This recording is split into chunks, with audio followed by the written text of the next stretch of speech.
turn to the teacher. Turn to the teacher. Turn to the teacher. Turn to the teacher. Turn to the teacher.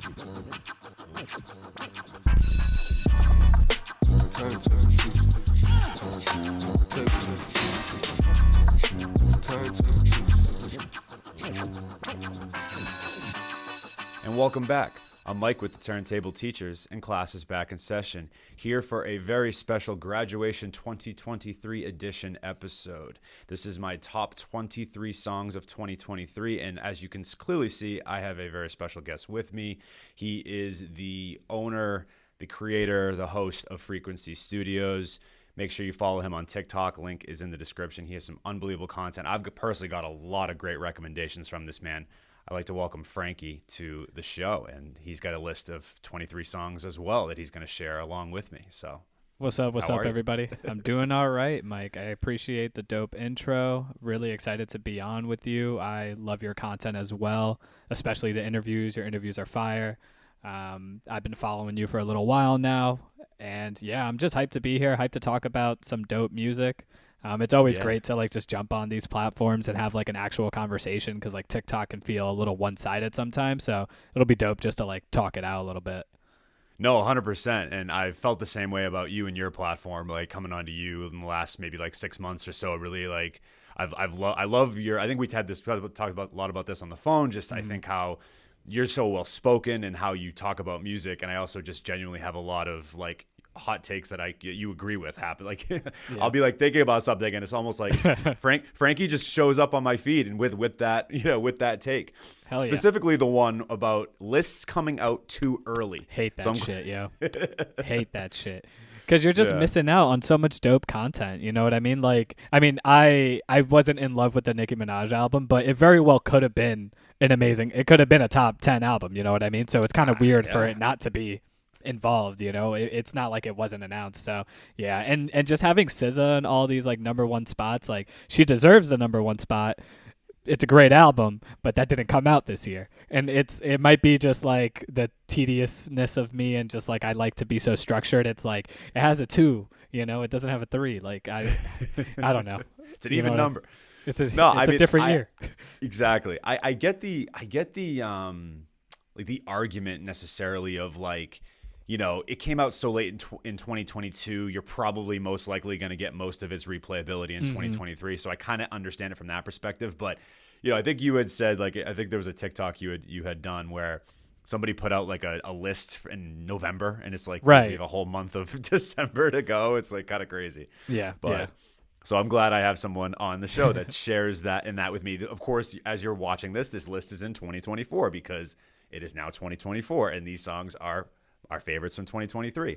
I quickly, just for the people, I want to ask you a couple questions just about frequency before we get into the lists. Sure thing. So curious, because you said you had started this as a podcast, and now it's more of a short form content style on mostly TikTok. I know you have an Instagram as well, but I think a lot of your audience lives and breathes on TikTok. So I'm curious for you, how do you come about do you have a list of different albums or songs that you want to review in a week? Do you have a schedule, or is it more just one of those things of as the wind blows, I just want to enjoy, music, and when it comes upon me and I feel excited to listen to it and talk about it, I'll do that. So which is it? Great question. It's evolved over time. Initially for the podcast, I was doing I have these particular albums. I want to talk about them. I want to talk about them before, the end of the week, because, it's such a recent album and I want people to care to hear about my opinion at the time. And then over time, I kind of gave less of a shit about timing and things like that, and just started kind of gravitating towards talking about things that I just feel like talking about at the moment. Oftentimes it's albums, because that's just how I personally consume music. I've just never really been a playlist guy. I'm just more of an album consumer. Not really sure why. I think I used to buy albums. I think I just really, my dad used to own a CD store, so I think I got partial to listening to CDs all the way through. So I kind of just talk about things as I feel like talking about them. I have structures favorite albums from November and things like that, but I'm even thinking about moving away from that and just kind of being more casual with it, because at the end of the day, it's easier to just kind of talk about things as they happen and as you feel passionate about them, as opposed to having some sort of structure, which, you know, throughout my life, I've been a structured guy. So like it's almost been uncomfortable moving in that direction. But now I'm coming to realize that that direction might actually just be more authentic. And I think authenticity tends to, you know, favor like you and your public persona. So, you know, that's how I've been doing it as of late. How about yourself though? Like how do you come up with your content? Is it usually just the interview stuff, or are you also like are you very calculated with the way that you approach things?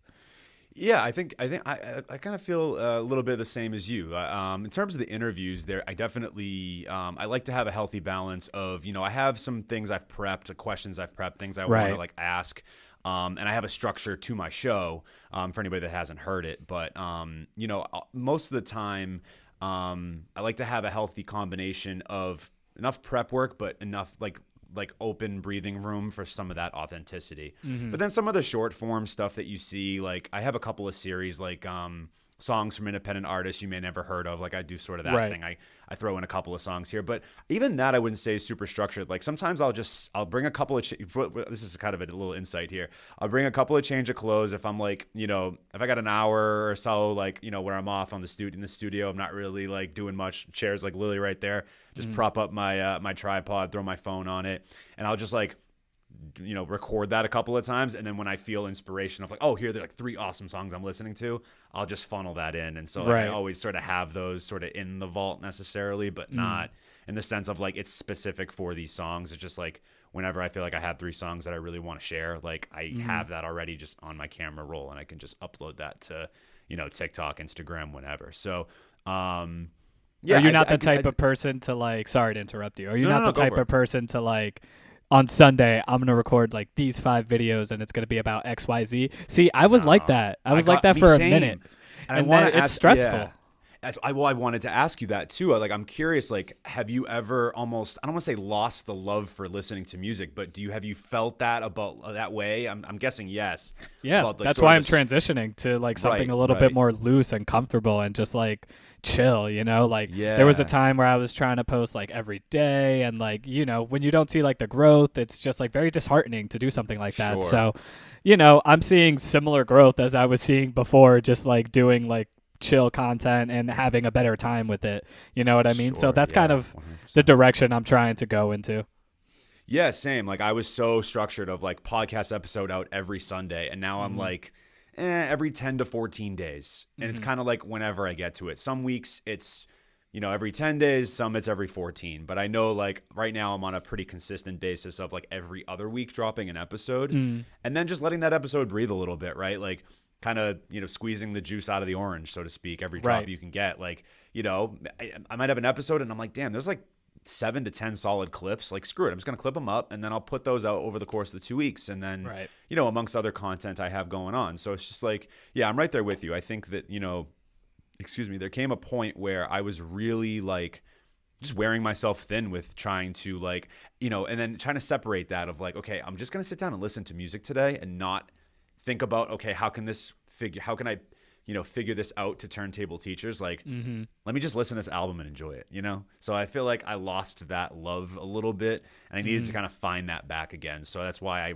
I same as you, sort of just kind of knocked away the structure of things a bit, you know? Yeah. And and I not didn't really feeling do so that focused. often. You know what I mean? Like Yeah. I wasn't doing that very often. I wasn't sitting down and listening to music simply because I loved it. It often just felt like if I was going to sit down and listen to music, it'd be irresponsible for me not to listen to something new or not to listen to this thing that somebody suggested to me, because I should be, because it's like there's so much dope shit out there.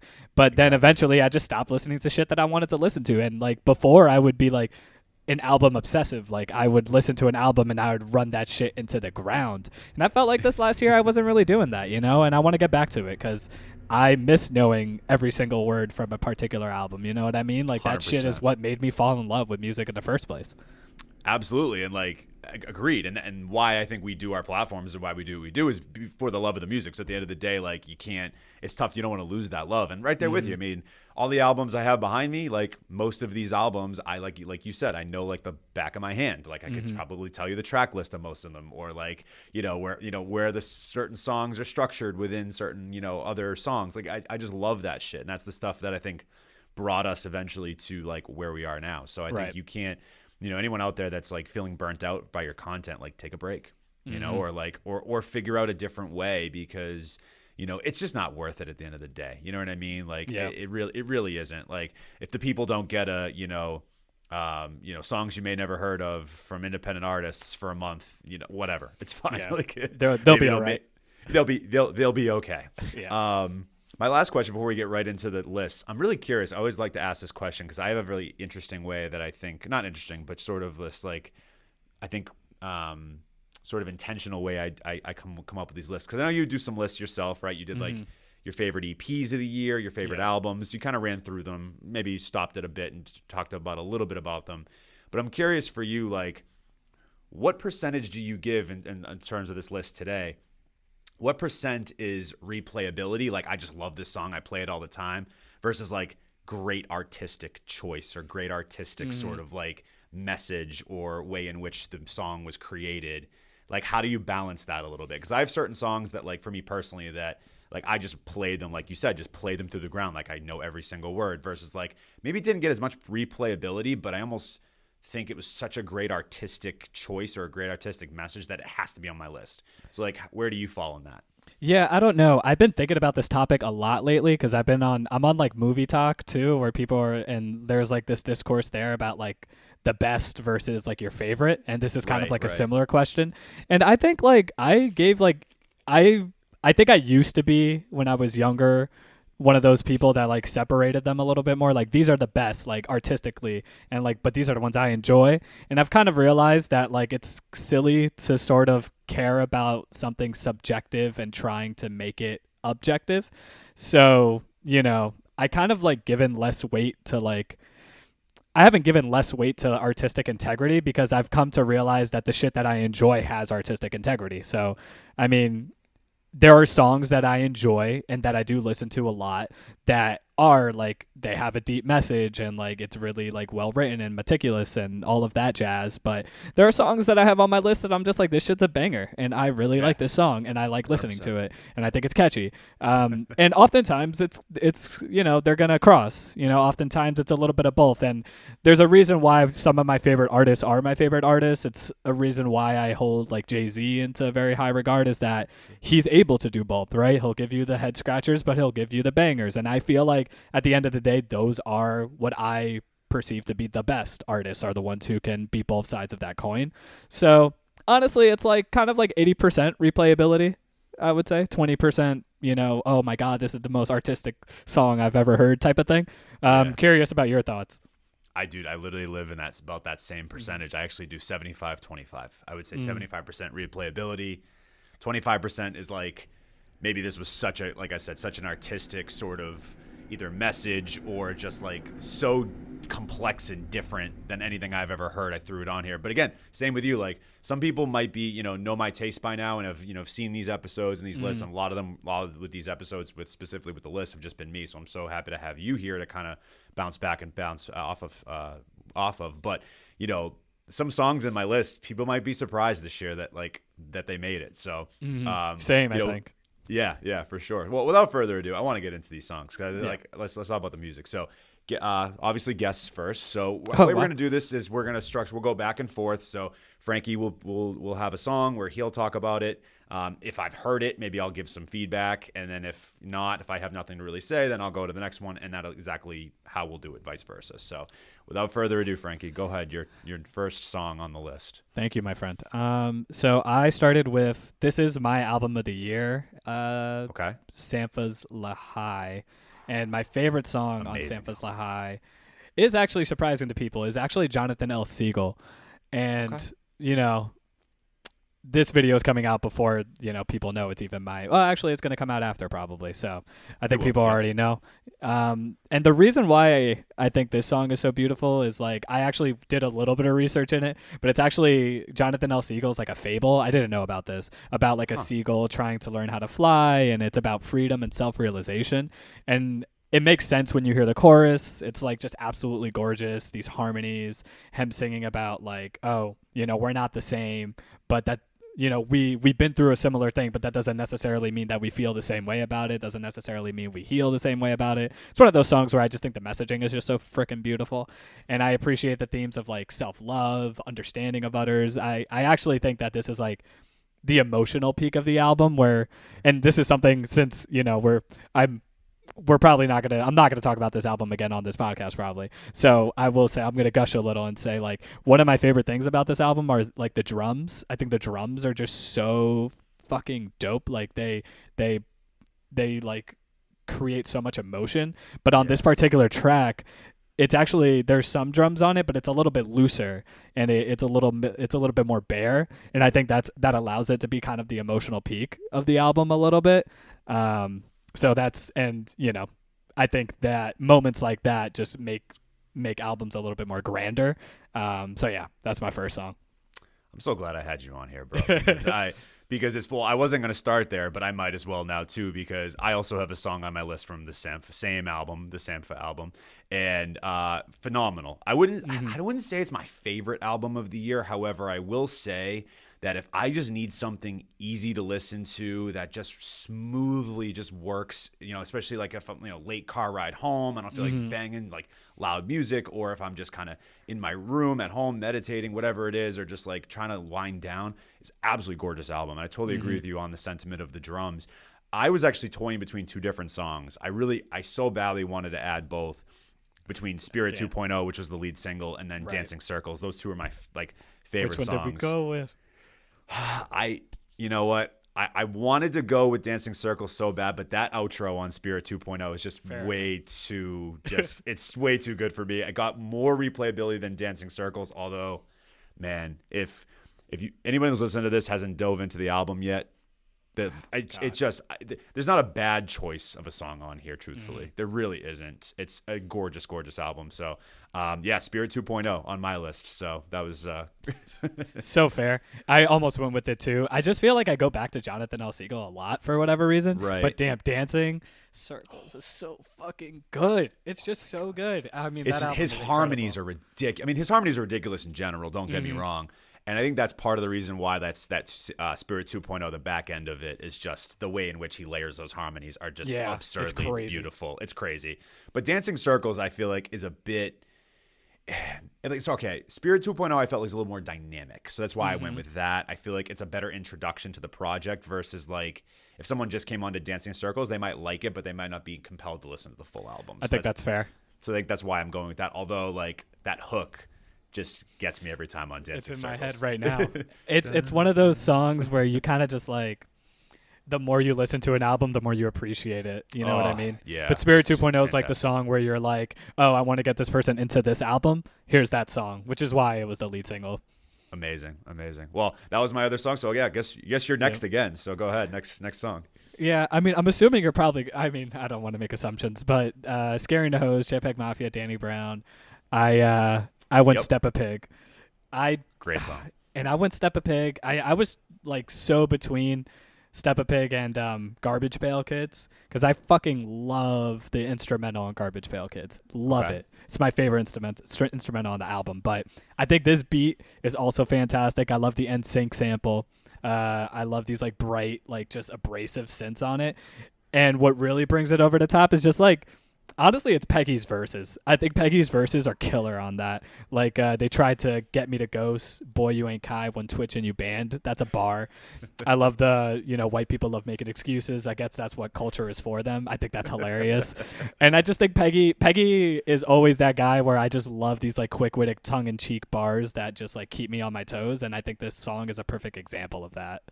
Such a good song. Yeah, I like that song a lot. Album's fantastic. On my list as well. I get maybe I'm just kind of going with these sort of the lead singles, and that's what's getting me. But for whatever reason, man, Lean Beef Patty just got me this year. Like it had a chokehold on me all year. The sample on that shit's fucking incredible. Like I just love. I believe it was a TLC sample. I could be wrong about that, but I think it is. Maybe I'm wrong. But either way, it's just. So like that song just gets me every single time, and like I had it on my list at my mid-year when I did the mid-year. Shout out Dan from Dodcast. He came on actually in studio because he's a local podcaster. Cool. We did a mid-year list, so that was a lot of fun. Went back and forth. And this one was pretty high on my list. I think, in terms of now, it probably dropped a bit. It didn't get quite as much replayability the back half of the year. Some other stuff kind of like was, competing for my ear, so to speak. But it's still, when I went back to like all of the best songs this year, what I felt were the best songs this year, I just couldn't leave it off. And that exact same sort of sentiment for Sampha. I just feel like you really can't go wrong with any song on that album. Yeah, agreed. I think that song was probably my most played song on that album on Peggy's because it's the intro for starters. Sure. But it's so hard hitting, and it's like if you don't like the song, you definitely are not gonna like the rest of this album. No, it was a perfect introduction, kind of similar to Spirit. It's 2.0. Lean Beef Patty is just a good introduction to what you're gonna hear from JPEG and Danny Brown. So all right, we're off to a great start. This is for awesome. sure. I get back to you then. Yep, let's do it. My next song is in the top 5 for me, but it's Kara Jackson, Dickhead Unfamiliar. Blues. I love this album. This album is like a top 5 album of the year for me. Damn, it always has such a long title, so I always forget what it's called, but it's Why Does the Earth Give Us People to Love? The track Dickhead Blues. It just carries so much emotional weight for me. I think this song and this album is probably one of the more like impactful albums of the year for me. Kara Jackson specifically speaking on her self-worth. I love her voice. It has like an echo to it that I just really appreciate. And the instrumental is gorgeous. It's driven by guitar, but there's like these touches of drums and chimes that just add like so much. And I just think her singing, especially from her perspective about like self-worth and about wanting just to be better for herself, is beautiful. And it's a beautiful sentiment. Dope. I'm gonna have to check this one out because I'm not familiar. So that's now gonna have the hope is that we have a little bit of crossover, but also like some stuff that we've maybe never heard before. So that's definitely a song that I'm gonna have to check out. Definitely interested in hearing it. Cool. Good choice there. Cool. My first song that is not a crossover. Well, maybe, who knows? Maybe you have one off this album too. So I have been a huge fan for about as long as this podcast has been alive, which is roughly 2019 or so. Emotional Oranges, man. I'm not sure if you're familiar. Every year I feel like they drop an EP, and there's the whole thing usually piques my interest, but there's always, for whatever reason, one song that always really stands out. This year it was Justified, and for no other reason than just it's so catchy. The hook is just absolutely infectious, and they just do what they always do. Vali and Azad Wright, they always find a way to play this sort of back and forth with each other. I feel like they do it again in this this sense. And again, it's it's about a relationship. Most of their songs are about that. So it's not any sort of like deep lyricism or anything like that. But I just love the atmospheres that in the universes that they create with their music. And I almost feel like the lyrics are a bit of an afterthought. They just find a way to make them super catchy for me. And a cool, interesting story. So I had been listening to Azad Wright probably like in college, maybe 10 or 12 years ago now. And did not realize until like maybe a year ago that he was actually the male vocalist in Emotional Oranges. And I think the reason for that was because they kept themselves kind of almost enigmatic for a while, and then they didn't actually introduce who they were till maybe a couple of years in, and found out that that's who he was. And he used to rap, and he never used to sing the way that he does now. And it's it kind of took me aback. I mean, it gave me even more of an appreciation for the Emotional Oranges. So Justified, one of my favorite songs of the year. Just got a ton of replayability for me, honestly. Yeah, I respect that. I like Emotional Oranges. I don't go back to their stuff as much, but I definitely know that they're a vibe. So I'm going to check that one out once we put out this joint playlist. Cool. Yeah. Oh, yeah. Spoiler alert, by the way. After the episode, make sure you head to Spotify, Apple Music. We'll put them on both. Link in the description. You can hear all of our selections on that playlist. So, Hell all right, yeah. Frankie, go for it. Similar vein, a bit more popular artist with Georgia Smith's Little Things is in a very similar vein. Like, honestly, it's just a gem of a fun track. Danced a ton to it in the summer. It was like one of those summer tracks. It was kind of what and I don't know if this is going to get referenced later on your list, but it's one of those tracks where I was kind of hoping what Kate Tremine would be for me, where it was just like a perfect like dance R&B mix banger. And I think her vocals are fantastic. I think the hook is so sticky, and yeah, it's just simply a fun track. I love Georgia Smith. I admittedly did not go back to that project as much as I wanted to this year. You do that as well, too, because there's so much music. You add an album, you intend to listen to it in your library, and you just, for whatever reason, it just skips you by. You don't listen to it as much. Like, I've always been a fan of Georgia Smith. This was one of those projects for me where I just didn't go back to it as much. So admittedly, like, it could have been on my list had I like just given it a little more attention. So I'm going to have to do that after this. Yeah. For sure. I think this is the single that that kind of drove her year for me. I didn't really go back to that album that much at all. Gotcha. Yeah, I like save albums, and then I think it has something to do with like, I think it says something about whether you really like that album as much as you did or not, honestly. That's what I tell myself, because I'm like, if I really love this album, I would be going back to it a lot more. Fair. And like, I listen to like a song on it and then I get bored of it. Like, maybe I didn't like it that much. Sure, I actually, around this time of year, kind of clear out my album list, because like, you know, there are albums I'm like, oh, I like this at the time, but it's probably not something I'm going back to. Fair enough. Yep. Hit me. Yeah. What's yours? All right. Yeah. So my next song is Slow Tie. Slow Tie. Song called Sooner. Yeah, man. I what I appreciate so much about him is obviously he's more of an alternative hip hop artist, kind of comes from that UK grime scene, but I don't feel like totally connects with that as much anymore.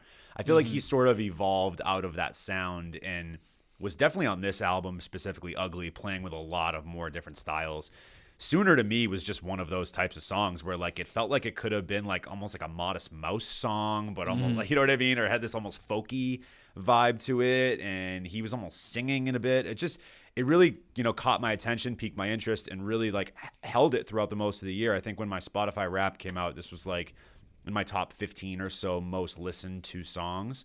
Would I have it in my top 20 or 15 right now? Probably not, but I would certainly have it in the top 23, of course, because it's on the list. And I just really, really am enamored with Slow Tie as an artist. I think he is so slept on, not even just in the UK, but just, you know, sort of in the world as an artist that people need to pay a little bit more attention to.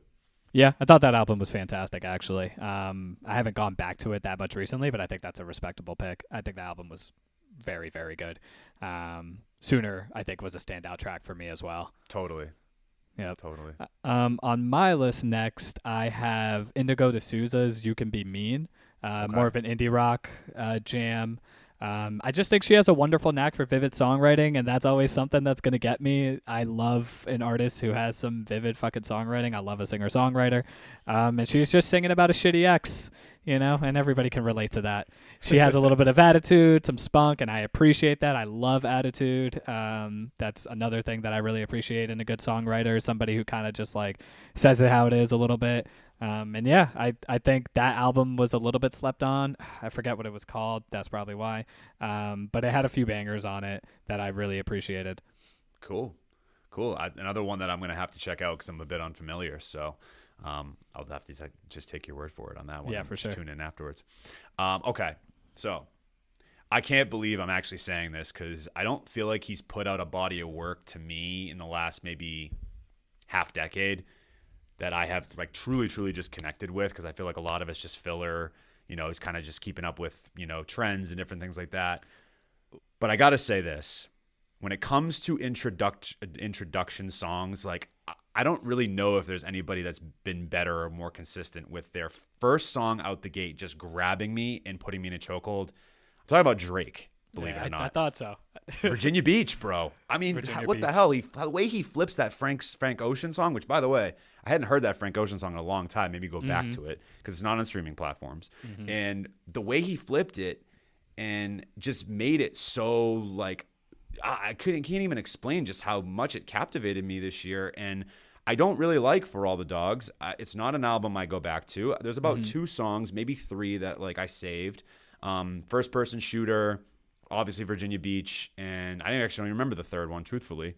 And for whatever reason, Virginia Beach I kept coming back to it over and over again. And I don't know what it is about Drake with these introduction songs, man. But he really, I mean, am I off here? Like, I think he. No, really you're does. 100% right. I feel like you could do a Drake intro songs ranking, and like all the songs would be pretty damn good. Like even on Certified Lover Boy, was the intro song Champagne Poetry? I think it was. I really like that one.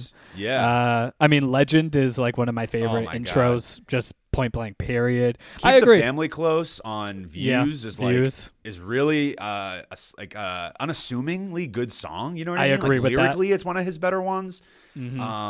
Yeah, no, you're 100% on base. Yeah. I think it made every time you listen to the intro and you're like, oh, this shit's about to be heat, and then it kind of like isn't really a lot of the time, at least as of late in the last like you said half decade or so. But I agree. There are a few I enjoyed that album, but I don't go back to it as a full project very often because it's bloated. It is totally bloated. Well, even like again, even back to the intros, like we forgot about this one. Even like a Tuscan Leather, like I couldn't. Great track. Oh my God, one of his best in my opinion. So anyway, yeah, no, I'm right there with you. Like I'm glad it's not just me because for whatever reason, it's always the intro songs. And then I had the expectation, maybe it was in my head that it was going to probably fall off after that, and it did. But you know, I don't think it still takes away for how much I like played this song this year. So I had to give it when I was looking at it. I had to throw it in there because it just when I had it competing with other things, it just didn't feel like, you know, objectively speaking, it just made sense to put it there. So I hear Virginia ya. Beach, Drake.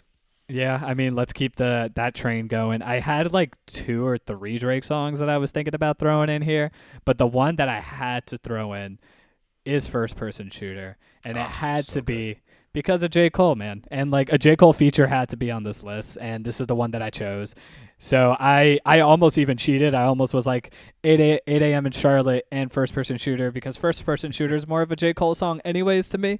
But I mean, let's take a moment to just say when it comes to features, it was J. Cole's year. I mean, obviously Secret Recipe and all that jazz. And I think for me, this is my favorite J. Cole feature this year. I just love the bars. Like I like him addressing that beef with Young Boy. I thought that was kind of funny. I like the acknowledgement of the big 3. I feel like none of them have really done that before. So I think it's kind of it's a cool moment. That's a great bar. That's a great bar. I just like that because it's like no animosity. You know what I mean? Like there's always this like bullshit about like, oh, Kendrick and Drake and all that stuff. And I'm like, I really don't feel like there's animosity. Like they're all so different. Like they all do their own thing in a very different way. I love the Spider-Man meme shit with Drake. And honestly, low-key, I think Drake closed it out nicely. I thought he had good aggression. I thought he did his thing on that track. I think it's actually like a very good front-to-back track. And honestly, low-key, Drake probably doesn't get as much credit. But, I mean, obviously, Cole kind of stole the show. Oh, I completely agree. And it's so funny you said that because I actually have 2 songs that have J. Cole features on them. I don't have a J. Cole song, but I have 2 songs on the list that have J. Cole features, and I could not justify 3. So Virginia Beach, I just objectively do like better. But on that same wave, I guess I'll go with one of your earlier sentiments. Man, I don't love the Nicki Minaj album front to back, but Let Me Calm Down is just, I know maybe this is recency bias, but you know, it did come out in 2023. It won't be on my 2024 list. Right. It's probably going to get great, replayability throughout 2024. But I mean, am I going too far in saying this is one of Nicki Minaj's best songs in which she sang on it? Like I couldn't believe the sort of just the delivery of her vocals on that. I just I loved it. And then I think J. Cole's verse, you know, what it's about, obviously sort of a response to, you know, Nicki Minaj's husband and sort of the idea of, you know, protecting our women and different things like that. Like I just appreciated that a lot coming from him. Obviously he's somebody that, you know, has felt that way and said these things for a long time, but in that context, I think it added something a bit. And just the overall vibe of the song, I can't get enough of it. I really, really love that song. And I can't, you know, in terms of justifying like it being on the list, it's a bit lower, of course, when I'm in terms of my quote unquote rankings, but like it has to make it for me. I think I replayed it like 30 times in the first week it was out. Yeah, I think it's the best song of the album for me. And I love J. Cole's verse. I think that's a fair inclusion when it comes to a J. Cole feature. Yeah. I was going to go, I thought this is the one, I thought you were going to say Secret Recipe, ironically, so I queued up a Lil Yachty song, because everybody loved that. Okay. Everybody loved Secret Recipe, and I thought that was a great J. Cole verse, don't get me wrong, I just thought First Person Shooter was better, but the Lil Yachty song I have queued up, Lil Yachty's album was actually a top 10 for me as well. Unbelievable. Same. I think so. Yeah. But my favorite song was Drive Me Crazy, which is funny because it's more of an R&B moment on the album, which is predominantly psych rock. I mean, Diana Gordon, I had to look up her vocals because I don't think she's on the feature on Spotify, but she's fantastic. I think she intros the song incredibly well. Yachty just singing about, being in love with somebody, how it makes them feel. But if it's not one of the best damn hooks of the year, I mean, it's just so fucking catchy. And it has like a throwback soulful vibe, almost like kind of like a Motown vibe to it. I think this song is just like, it started the year off right for me. It was my number one most played song of the year. Is it my number one favorite song? I don't know. I think in January and February is probably like just the only song that I like bumped consistently. So like, that's how it goes with, the data. But I do think I love it very much. This is so funny you said that because a Little Yachty song was the first most played song on my Wrapped as well. Oh, really? What song was it? Yeah. Are you going to go into it actually? On my list. Yeah, okay, I'm going to get right into it. Pretty. I mean, dude, great song. Oh God, I love that song. Oh my God. But talk about songs that like I should not like. Like in terms of on paper, I should hate this song. But what he's able to achieve sonically is something that I don't think many artists have achieved in hip hop, and not only for him, just as like this transformation. Talk about an artist that decided definitively, I am going to just evolve my sound and not stay in the same lane that I've been doing. I mean, this album is a fucking masterpiece. I'm sorry. I mean, anybody that disagrees, go ahead, feel free to jump in the comments, disagree with me. It's a masterpiece, man. And I Drive Me Crazy. There was so many songs I could have picked from this. I think Drive Me Crazy is a great choice. I love Drive Me Crazy going right into I've officially lost vision. Right. I think there's just so many great moments on this album. For me though, the way in which he's able to mess with his vocals, I'm not even technically there enough to even understand what he was able to do there with the layers and just the way in which he's able to make his voice almost sound like part of the production is just unfathomable to me. Lyrically, it's nothing special. And then again, same thing. I don't know if it's the same female vocalist, but her contributions on this just make it even that much better. So Lil Yachty, pretty easily one of my favorite songs of the year. Probably not my favorite, but like it's up there. Yeah, just to gush on that album a little bit longer, but Please. I feel like a lot of people dismiss the album as just like Yachty going into psych rock and it not necessarily being something that is like brand new or like, not, obviously Pink Floyd, huge influence on the album, right? But to your point about the vocals, like that's completely unique to Yachty, and that's something that nobody's ever really done in that psychedelic rock lane, is be so fucking wacky, for lack of a better term, with his vocals and just like kind of bringing in his own sort of view and perspective on that style. I do think he contributed something to that style, and also bringing in, people of color into that space is an accomplishment in and of itself. I'm sure, obviously Jimi Hendrix, and obviously there are folks who have done it in the past as well, but not like in the modern times and the mainstream as much as like what I've been exposed to, right? Like hip hop and R&B. Like obviously Hendrix was exposing a lot of people to, rock music at that time, but there's not really a lot of people of color who are doing that today, in my opinion, and not ones that are doing it stage, not on the mainstream, right? No, I agree. Like not in the mainstream, right? Like at least ones that I don't know about. And for Yachty to do that is bringing a whole new sort of audience to a style of music that I don't think we're really exposed to that much. I agree. I completely 100%. I think that's incredibly well said, and I totally agree. I think that here's a great situation of, the songs are unbelievable, but they also hold a much higher meaning in society, right? In what he's creating and what he's trying to do. So I'm right there with you, man. So look at all this overlap. I love it. I think it's back to you because that was another Lil Yachty one. So let's go a little random here. I mean, not too random. Daniel Caesar's Never Enough, I think, incredibly underrated album. And I think Do You Like Me is my favorite track off of that album. Another one where the hook is just so damn catchy. The Do You Really Like Me? Do You Really Like Me? It's just it's just there. And I think his vocal range on that album is crazy. And on this song too, like he goes real low, he goes real high. I think the falsetto on this track specifically is fantastic. It's relatable. Him wanting love in his life, him thinking he found it, wondering if it's this person, yada yada. I think this is actually another album that found its way into my top 10. I think it's just the relatability of it and the vocal range. It just does it for me. Cool, great choice. I love Daniel Caesar. Admittedly, didn't really go much into him this year, but yeah, certainly historically have liked Daniel Caesar a lot. This is a song for me, my next one, that was on my mid-year. Maybe didn't get as much replayability as some of these other songs. Maybe this is one of those situations where just like I think that what he was able to achieve on this song, I think is what did it, and also just the fact that maybe there's sometimes I don't normally think like, okay, like I want to gravitate to this because maybe I'm not feeling it, but when I'm feeling like listening to this, it is such an impactful listen. I'm talking about David Kushner's Daylight. I'm not sure if you're familiar with that I'm one. not. Man, I'm telling you, like the vocal range and also talk about like vocal layers, what he's able to do in the hook is just breathtaking, man. Like it's one of those songs where it's so emotional that you almost can't just like throw it on. Like you don't want to be with friends in the car and throw that on. They're going to be like, what are you doing? Like, are you okay? But like, in a certain situation, it's a perfect listen. Yeah, I'm sure when we throw these playlists together, you'll listen to it, but it's an absolute gem. One of my favorites of the year for sure. I'm hyped to check that out. I love songs that make me irrationally sad. Same.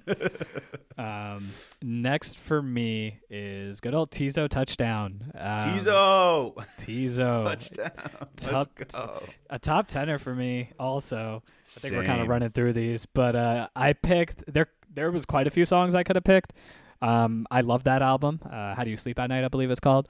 The track I picked was You Thought featuring Janelle Monáe. I think the songwriting is great. As it gets going, Tizo's just talking about a crappy relationship. I love the like, you would have thought we were in Aspen. How cold your ass been? That's a fire bar. I love the fucking drums at the start, and then it like transitions to something more R&B focused, where Janelle Monáe's vocals are like a great touch to that. And I think Tizo is just like next. Like I think he's here. Arrived. Honestly, He's arrived. he's here. He's done it. Like he really is. I was having this conversation with a pal recently, but like oftentimes when a rapper says, or when an artist, but those who come from sort of the hip hop sphere, which you could say Tizo definitely comes from, Sure. talks about the whole like I'm a rock star thing. It feels a little disingenuous, but with Tizo, it feels right. Like it just feels Totally. like it makes sense. Like he is so 100%. off the wall. He is so different, and he is bringing in elements in a way that we haven't seen before. So yeah, Tizo, the man. I mean, I'm right there with you. I picked Mood Swings. Talk about a song that is Great song. That's Mike. That is a Mike song in general, just with that swing jazz sort of, but also like has still sort of a pop element to it. Like when you get me out of hip hop, like that's my shit right there. But yeah, a lot of songs I could have picked. Honestly, Sweet with, I believe, Foshi is how you pronounce her name. I wasn't familiar with her until the album, but another song that I felt like easily could have made this list. Just felt like Mood Swings was a bit more of sort of an emphatic cinematic sort of experience, but with Tizo Touchdown's album How Do You Sleep at Night, I just floored. I think that it's wacky, but it still has an authentic sort of sound to it that I don't really still not sure quite how he pulled off. And I think for any artists that are out there that are in their early, even late 20s, like this is I mean, there's many like examples. Anderson .Paak is one of them off the top of my head. Oh my God, I was just having this conversation yesterday. Somebody else too that one of my business partners had Like at the late studio bloomers mentioned. is what you're thinking? Yes. The fact Danny that Brown, Danny Brown is another one, absolutely. who's but- also similarly wacky. Right. But just being 30 years old and feeling like, that's sort of that age-old sort of like industry thing of like, you can't make it big in your 30s. Like, here's a great example. And there's many examples out there. This is clearly one of them. I think Jay-Z's even an example of that. Yeah, honestly. he was a late bloomer too. He was a little late bloomer. So, I mean, just the we're living in a day and age where there's so much music out there and there's so many people biting sounds and like using similar sounds and things like that. For this to stand on its own and sound as unique as it does and still be quality enough and authentic enough is a huge accomplishment in my opinion. I agree with you. He's next. He's here. He's arrived. And he deserves everything he has coming to him. I really want to see him when he comes in May in Boston. I know he's touring starting, I think, in March. I definitely want to get tickets because I just want to see what he does as a performer because I think he certainly is going to put his everything into it. I'm guessing. So, yeah, big Tizo touchdown guy. Mood swings for me, but I would have – you literally same thing. Could have gone with any song on that album. Yeah, I saw him last summer. I think Kenny Beats, he like tours and does like a show in Central Park. I think it's been like every year. And I've gone twice, I believe. And Tizo performed at one of them. And it was before one I even really knew who he was. I only knew him from his Tyler the Creator feature on Call Me If You Got Lost. And he brought the house down because he is just a fucking personality. And to gush about that album a little bit more, I mean, just like, I don't know, like the courage to put out like such a...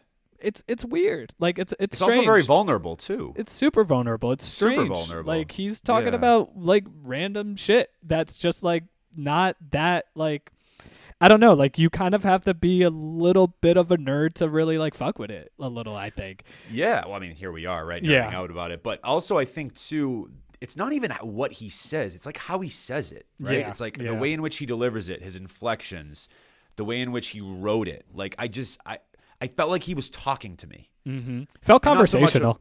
Yeah, exactly. It felt like we were having a conversation, except it was just him. But like, I was just listening. But like, it felt like a conversation. It felt like it's something he would just.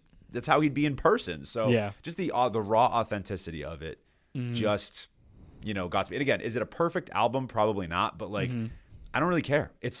I think it's so wacky and so out there and so creative that it doesn't even really matter if a couple of things missed here and there. So I agree. Yeah, I mean, right who else can write who's making that song? I don't know. That song is just so who's making the original is better. Who's making a new nay? Like I don't know. I really don't know. I don't think there's anybody that's doing it. So big shout out to Tizo touchdown. Big shout out. Love Tizo.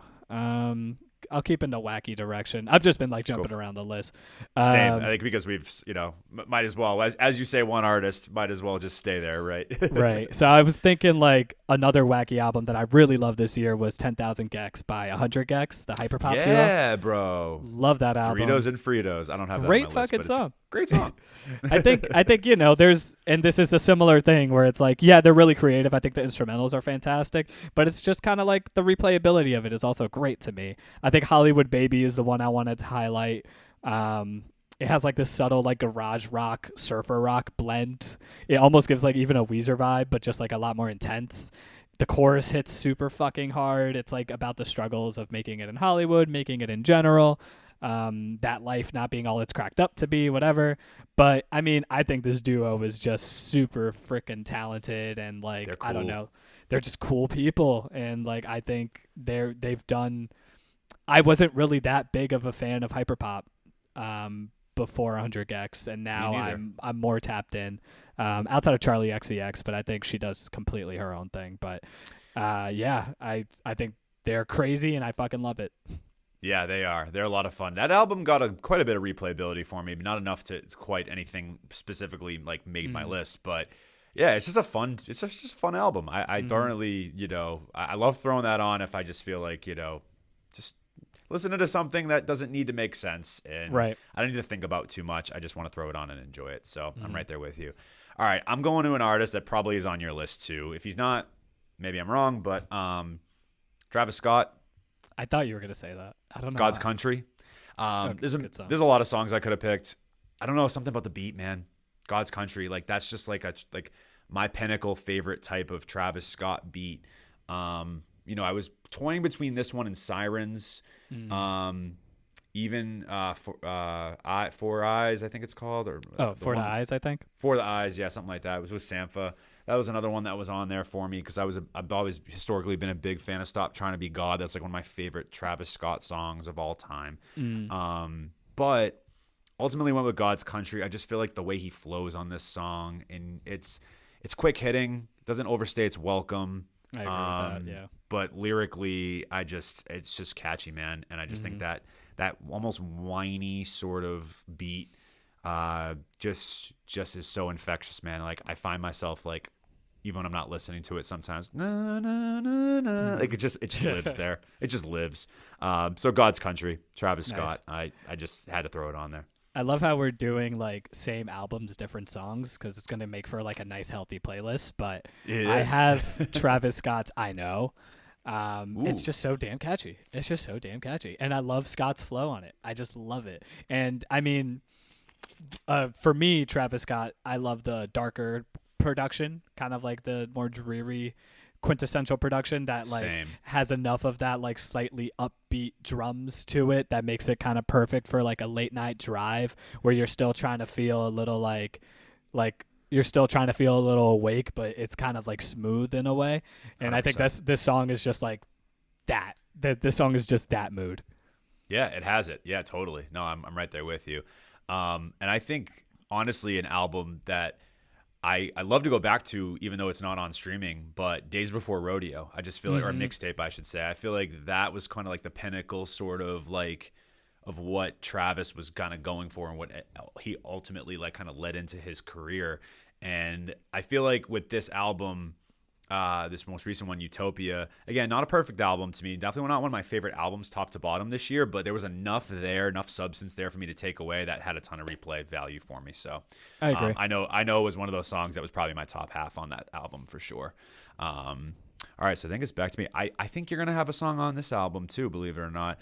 And some listeners of mine might be surprised that I have this song on here, but it's just too good. I can't leave it off.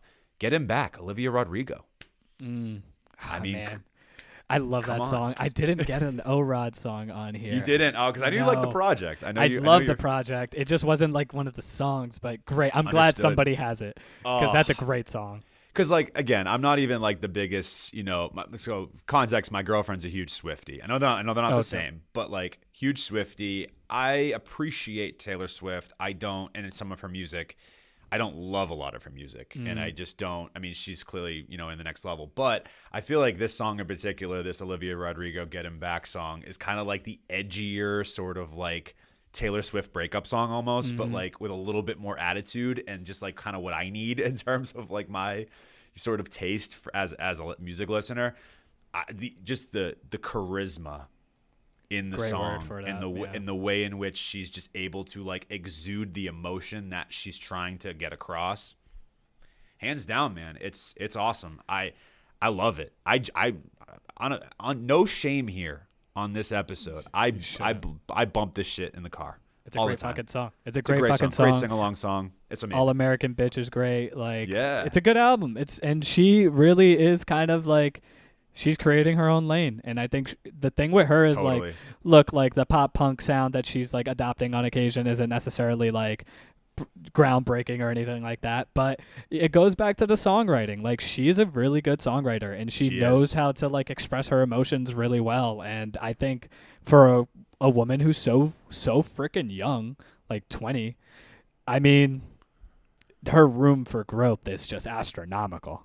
And there's a maturity there. You can hear it, you can feel it. Even just I agree. I think her growth is like she's got sky's the limit, really, honestly, with her. So yeah, absolutely. Loved it. Big fan of it. My next song is Amare Co-Star off her album Fountain Baby. You probably have listened to it. I actually don't think I have. It's very like it has a lot of like Afrobeat, R&B, pop. It's a good fusion of all those things. I think Co-Star is just fun. It's just a fun song. She's asking this person what their astrology sign is, and she's kind of like flowing through the different ways that those traits like of a particular sign makes her feel. I think it's cute. It's fun. It's well written, because doing something like that obviously takes some sort of talent. And I think the album in and of itself, it made my top 20. Yeah, it definitely made my top 20. And yeah, now that I'm looking at the cover, I feel like when I looked at your albums of the year, I feel like you had this on there. It's probably the best song for like danceability and vibes, I think, that I've listened to this year, which obviously has some sort of value to me. Totally. Definitely worth a listen. Totally. And it'll add a little bit of versatility to our playlist here that we're putting together. I'm going to go in a little bit of a different direction. I'm going to go with Odyssey. He is a DC producer, rapper, hip-hop artist. I just love how relatable he can be, but also just pure, I guess is the best word to describe Odyssey as just from, I don't know him obviously, personally, but I just, from what I gather from his listening to his music over the years, there's just a sense of like purity with him. I like the song More to Go. I think that was like my favorite song off of his album featuring C.S. Armstrong. Just a really beautifully gorgeous song with a really beautiful sample.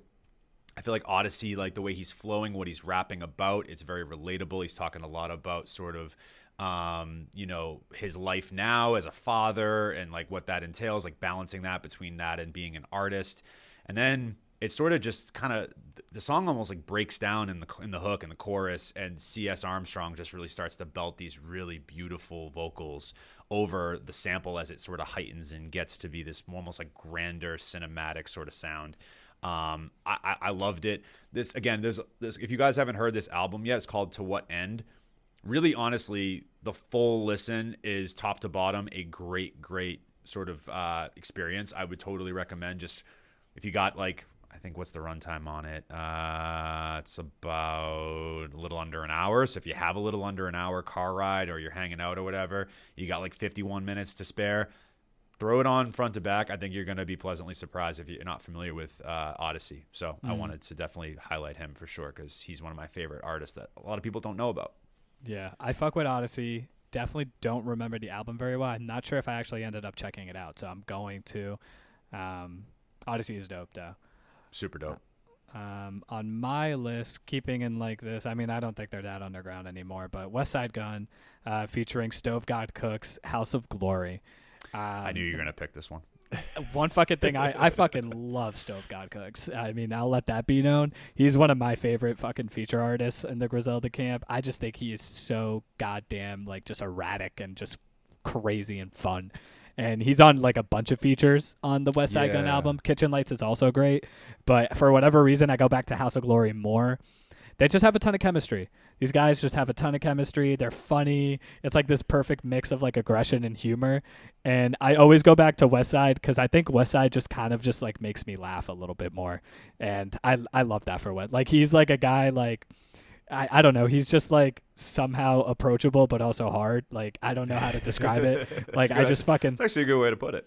He's just like really dope, and he like has a great flow and way of putting things. And I think he's just has so much talent. And I think this is one of those standouts from the recent album. I forget what it's called. And Then They Pray for Me. Something like that. I think so. Yeah. Yeah, I liked the Denzel one, Ultrazon, that I think, whatever it's called. I can't remember the name off the top of my head either, but it was close. It almost made my list. Just didn't feel like for me get enough replayability. It's funny, this is why music is so subjective and interesting. I don't really share the love for Stove God Cooks as much as you. And it's funny because I listened to your takes on it, and I was like, did I miss something? And then I went back and listened to it again with your thoughts in mind, and it just still wasn't connecting with me. So I'm not saying it was trash or anything like that, because it's totally not right. Exactly. I'm not saying it's trash by any stretch. I just, for me, it's just not what really connected with me that much. But hey, to each their own. I love it. I'm glad. Just love how like off the wall I just really appreciate artists like that for whatever reason, just like that are just themselves. Like, and I always tend to just gravitate to an artist who like I hear him and it's him. Like I know it's Stove God, you know what I mean? I know it's West Side. Like the boom boom booms, it's him. And like there's just something about that for me that I'm always just like I just love unique shit, like uniqueness. You know what I mean? Gotta have it in this day and age, for real. That's what makes the music beautiful these days is when you can find something unique like that you connect with. So speaking of artists that I didn't care for that much either for a long time, and now all of a sudden growing on me. So yeah, maybe Stove God Cooks is gonna grow on me. Who knows? Maybe I just need to tap in a bit more than I have. All My Life, Lil Durk, wow. J. Cole. Look at that. I love this song, bro. It was on my mid-year list. It was pretty high up there. Where it's listed is about halfway through. I know we're not going in order, which is totally, honestly, I like this better. This is more conversational, and then what's your number 13 song? So I actually like this better. But Dude, I just couldn't get enough of the song this year. I love the obviously choir sort of, sample in the back, or maybe it's not even a sample, and maybe it's actually even a choir that they ended up recording. I'm not 100% sure. I didn't dig deep enough there. But yeah, I mean, J. Cole steals the show, but it's not like Dirk doesn't hold his own on it either. So, like, I think for that reason alone, and for Dirk to create a song like this that definitely was a lot more sentimental, meaningful, impactful, and just what Cole is talking about, I love it. How he's talking about, let's not just hold artists to a higher caliber when they're dead. Let's maybe like celebrate the artists and our favorite artists as they're alive. Like I love the line where he's like, if you've never posted about a rapper before they're dead, you can't once they're dead. You know what I mean? Mm-hmm. I thought that, I'm obviously paraphrasing that a bit, but yeah, I just, for whatever reason, or I guess all those reasons, gravitated to this song a lot this year, and it had a ton of replay value for me. And yeah, I just think that hook is incredibly catchy as well, and it's beautiful. So I really want to commend Dirk because, here's an artist that, again, I just kind of threw by the wayside. I always or put him into sort of that Chicago drill sort of sector of music, and was like, I don't really care for that style of music as much outside of like G Herbo from here, here and there. So honestly, one of my favorites of the year, and it just held up. Nice. Yeah, it was one that actually had to grow on me. For whatever reason, I did not fuck with the choir. Interesting. I mean, obviously those soulful choir sounds are dope. They've been used really great ways. Thinking of just like Chance, Kanye's, folks like that. Sure. But for whatever fucking reason, like, it just felt forced to me on that song at first, like, for whatever reason. And maybe it's because I was putting Dirk in a box in my head. And, like, once I got out of that, that's the song that stands out on that album for me. That's the song that I think is my favorite. I think Cole obviously helps a lot with that. But you gotta give credit where credit is due. Dirk put in the effort to write a song, stayed on that topic, and delivered on it. So, 100%. Credit to Dirk. I'm going to go random here because I got a lot of random songs now. Black Country New Road. They put out an album called Live at Bush Hall. They're like a post-punk They're like a post-punk rock band. Oh, man, I could talk your ear off about Black Country New Road. They're like my favorite band.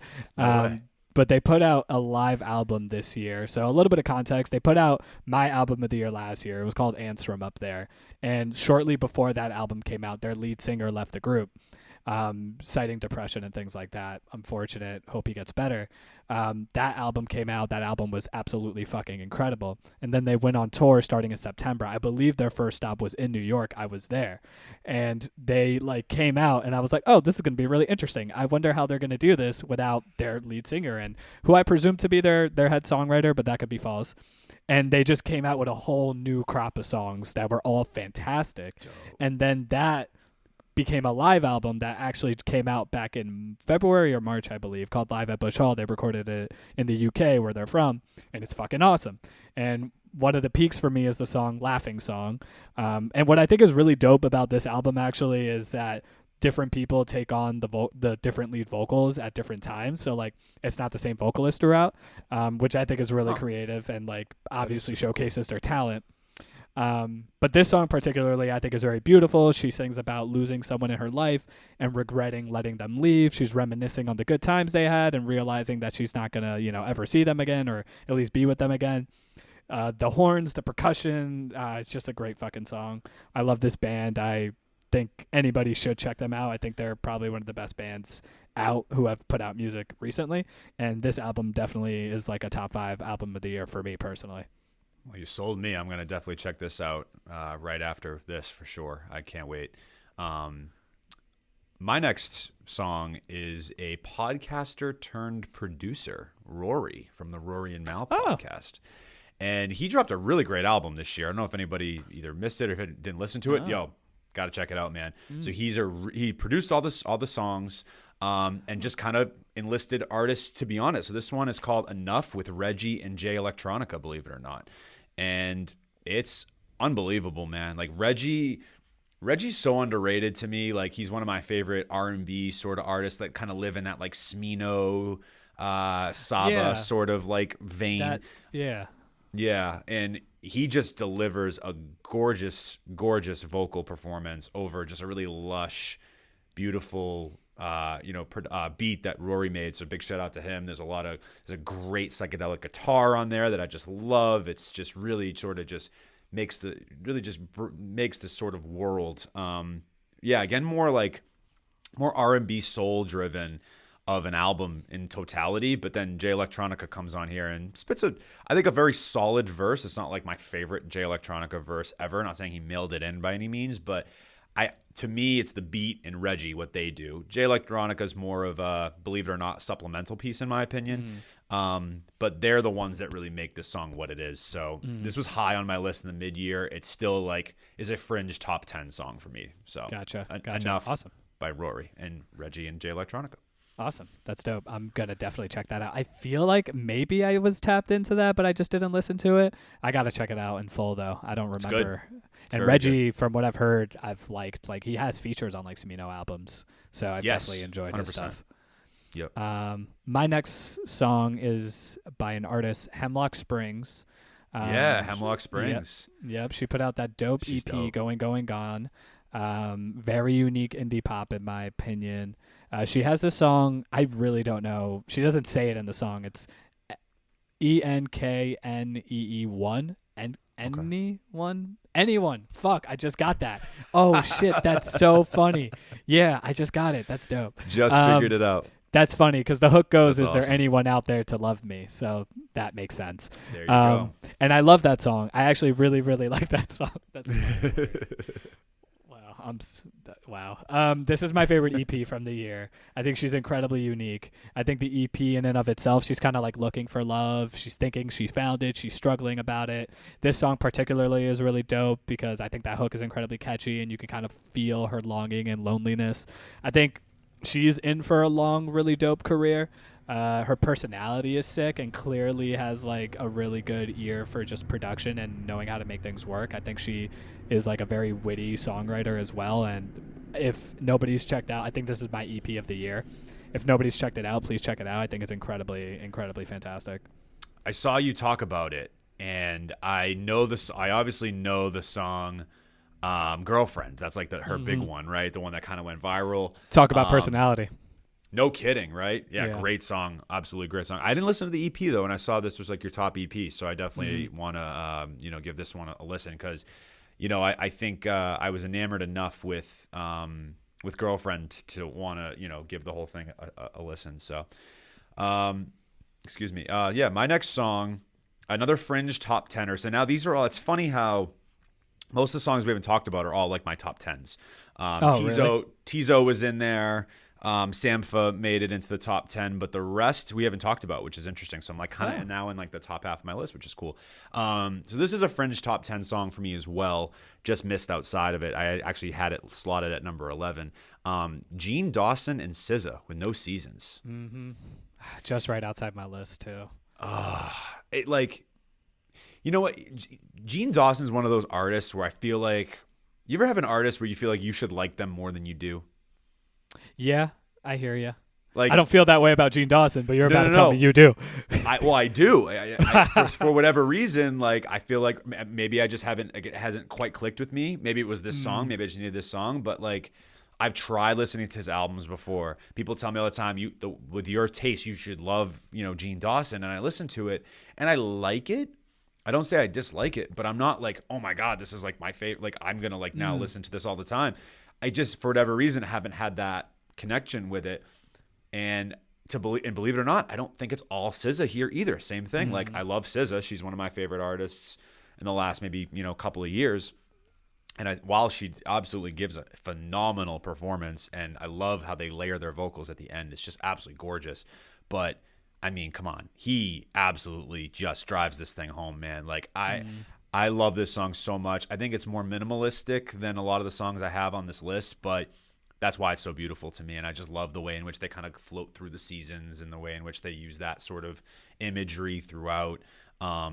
It really is a phenomenal, phenomenal song. One of my favorites of the year that I could not stop listening to. I feel like minimum 3 times a week, this was coming on my commute to work in the morning.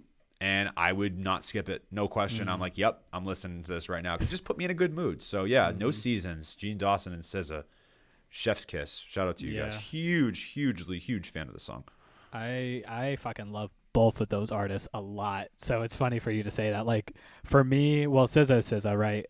But Right. Gene Dawson, Devilish is like a 10 out of 10 for me. Like I absolutely adore that album. I just think Gene Dawson is so incredibly fucking talented.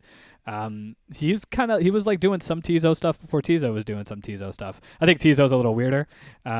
Right. But I think Gene is like I think like, there's going to be artists who mix like rock and hip hop and all these things. And, there are artists who are going to be great at it and artists who are going to be whatever at it. And I think Gene was just like hit the bullseye. Totally. Yeah. Again, maybe I got to go back to that album too to give it a bit more context for myself. But yeah, maybe this was it. Maybe this was the song that kind of cracked the code, so to speak. Yeah, exactly the thing that clicked for me. So yeah, absolutely adore this song so much. So. Yeah, great song. Yeah, it didn't make my list. There were so many songs I had to drop that pissed me off. I know, it sucks. I'm doing a quick TikTok, probably already definitely out by now. Of like 10 honorable mentions that I just was so upset that I couldn't. Again, it's just like a minute and a half. I literally just listed them, honestly. But yeah, I just deleted them. You're just like, screw it, whatever. It's fine. So my next song is, I believe this one made my number 5. Feeble Little Horse has an album called Girl with Fish, like very noisy indie rock, shoegaze. And their intro on that song is called Freak. And I mean, I think what I really, really like about Feeble Little Horse is I like the shoegaze sound, but I think their lead singer, her name is Lydia Slocum. She has so much wit and attitude in her vocal approach, and I always I appreciate that. That's always something I very much appreciate. And I think this song is just like a really great intro into an album that I think is just so clever and has like a lot of really dope dynamic instrumentation. I mean, I think attitude, just like shoegaze is kind of making a little bit of a comeback recently too. Totally, like the recent Slow Dive album was also really dope. Like, and I think this is like a shining star in that sort of wave. Cool. Again, another unfamiliar one. I'm definitely have to check that one out for sure. Yeah, I haven't listened to like a great shoegaze album in like a while. I feel like that'll be a good I agree. I think this was the one. Different for me. Yeah. I think this was the one, but I agree. I'm not like a big shoegaze guy, really. Like I'm not like a huge My Bloody Valentine guy or nothing like that. But this one just kind of spoke to me. Cool. I'm gonna have to check it out. This album snuck up on me a bit, but I really, I shouldn't say snuck up on me because it's actually up for a ton of Grammys. But maybe I wasn't as hip to it for a while, and I think I came onto it a bit late in the year, but I had a tough time picking a song off this album that I really liked. I'm talking about John Baptiste, actually. Oh, wow. I liked this album a lot, man, and I think Butterfly was close. I think that song is absolutely gorgeous. I almost actually used it for a wedding video I was making for a friend of mine that I got hired out to do some wedding videography. I think it's just a gorgeous song. But I ended up going with Drink Water with John Bellion and Fireboy DML. I love the different sort of, I think this is obviously more of like a world sort of music. Like he uses a lot of different styles within the album, and I love how he brings in almost like a bit of like an Afrobeat sort of feeling with Fireboy DML, but then like John Bellion is one of my favorite artists of the last decade and a half. I don't know, for whatever reason, he has always just connected with me on a very deeper level. Maybe it's because I came onto him so early. He only had one mixtape out. He had like 900 Twitter followers, and like I was so obsessed with his translations through Speakers mixtape. I like reached out to him, and he like responded back, and it was like, oh my god, this is amazing. Dope. And then he like blew up. Like I'm talking like probably 2013 or something like that. So like almost over 10 years ago now. But anyway, and he's actually one of my favorite performers of all time. Like he had one of my top 2 or 3 like favorite concerts I ever went to was a John Bellion concert, believe it or not. Just Where was what that? He was able. It was actually, so it's this amphitheater right in the Seaport district in Boston. Okay. It changes names all the time, granted, because a different bank always ends up sponsoring it. So right now they call it the not the Palladium. I don't remember the name of it. Its name is escaping me truthfully, because again, there's so many change of hands there. But yeah, it was a beautiful day. It's right on the seaport, right on the, and it like the sun was like setting as like the show was like going on or whatever. There's this Nice. artist by the name of Joy Oladokun, who I became hip with because of that concert as well, because she opened for him, I believe. Or I mean, was that Dermot Kennedy? I don't remember now. I don't know. I've seen a bunch of shows there. Whatever, it doesn't matter. Right. Either way, this Drink Water song had John Bellion's stamp all over it in terms of the songwriting and just sort of the catchiness of the tune. And yeah, I just love this song. I don't know what else to say about it. It's just like, it's nothing like groundbreaking or special, but like I just have been obsessed with it. I've been listening to it a bunch. The refrain is just sticky. So I hear you. and I really like John Baptiste. I wasn't too familiar with him until this year, so I'm glad I got hip to him this year. Nice. Yeah. Speaking of John Bellion, that's his name, right? John. It starts with John Bellion. John Bellion, correct. So Yes. it's John Baptiste, but then John And John- Bellion's like the yeah. featured artist who wrote on it. Yeah. Right. Speaking of, so I've been hip to John Baptiste for a little while. I need to get back to the music because I honestly wasn't in love with the album when it came out this year, so I have to Interesting. go back to it.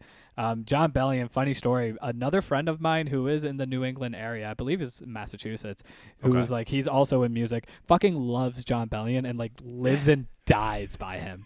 Like just lives and dies by him. And he's like a hip hop producer, like loves J. Cole and like Logic and shit. Like those are his like guys, but he fucking lives and dies by John Bellion. So I'm gonna bring this up to him.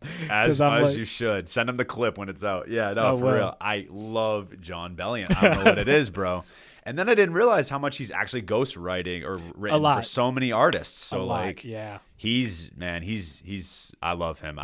Whatever, I can't win it. Yeah, I am his stan. When he comes out with a new album, like I'm right there. It's like them and Brockhampton for the longest time. It was like those were like my top two. So, but anyway, Oh, I was also a Brockhampton fanboy.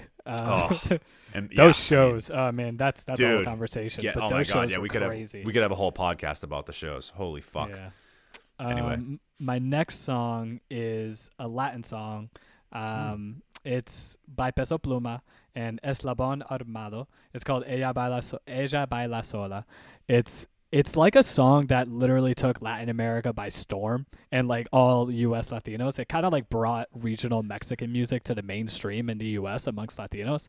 And I know Latinos like who are like Dominican, and we don't listen to regional Mexican music at all. And they were bumping the shit out of this. Huh. It kind of turned Peso Pluma into like this global superstar. I don't know. Are you familiar with Peso Pluma? I'm not. Really? No. He kind of like turned into like this like just global superstar, and rightfully so. I mean, the song is a bop. It put regional Mexican music into like the mainstream in the U.S. specifically, I would say, and like a lot of like honestly like it put on a lot of folks to the genre.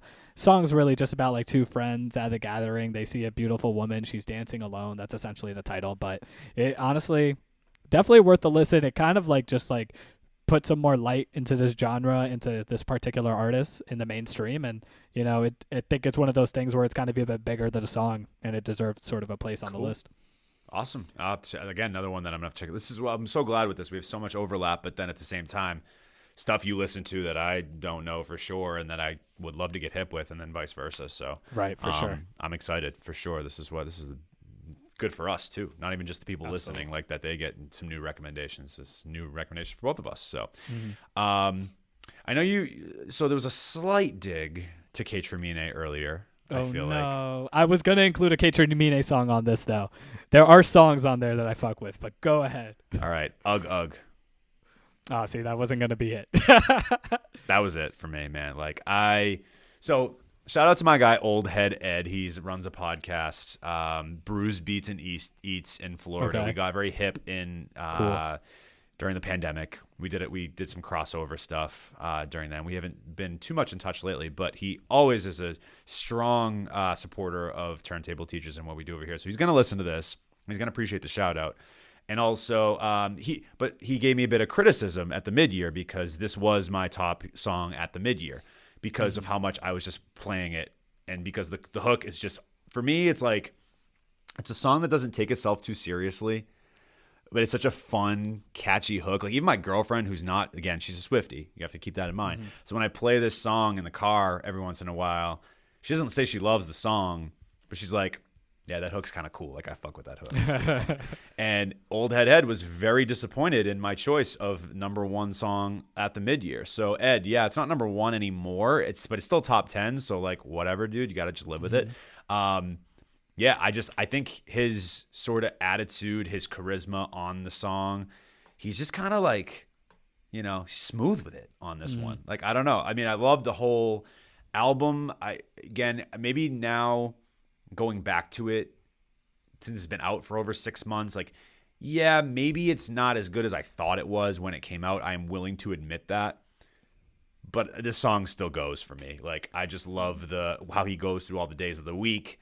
And, he's just, I don't know. I'm obsessed with it. I think it's such a good song. And I love the line where he's like, back in 2018, Kate Tremine gave me beats for free. And now we both got racks in our jeans or some shit. Like there's just bars here that are just like so smooth to me. Like, and the way he delivers them, he just comes off with this sort of just like, this is just what it is. It's not like abrasive or not in your face. He's just like, yeah, like I'm the fucking man, Like, I love it. He is the fucking man. He genuinely. I mean, they're fucking dope, and they're a great duo. I feel like the dig, to your point, was more because I expected so much more for me. I don't know why. I hear you. I feel like that's what happened with a lot of people. I feel like we expected more, and there was like a slight disappointment. I really don't remember Ugh that well. To be honest, I was gonna put Rebuke, because I love that song and I think it's really smooth. And that actually was one of those like songs that got taken off because for, as much as I personally believe that album didn't live up to my personal hype, Forever is also another banger that was fire. And Sauce Up, like they're bangers. Yeah. So I feel like Sauce Up would be up your alley, right? With the more like Latin sort of feeling to it. Yeah. I fuck with Sauce Up. And like, yeah, I mean, maybe I got to go back to it again, but it's December, so I don't need that right now. But like, yeah, I hear you.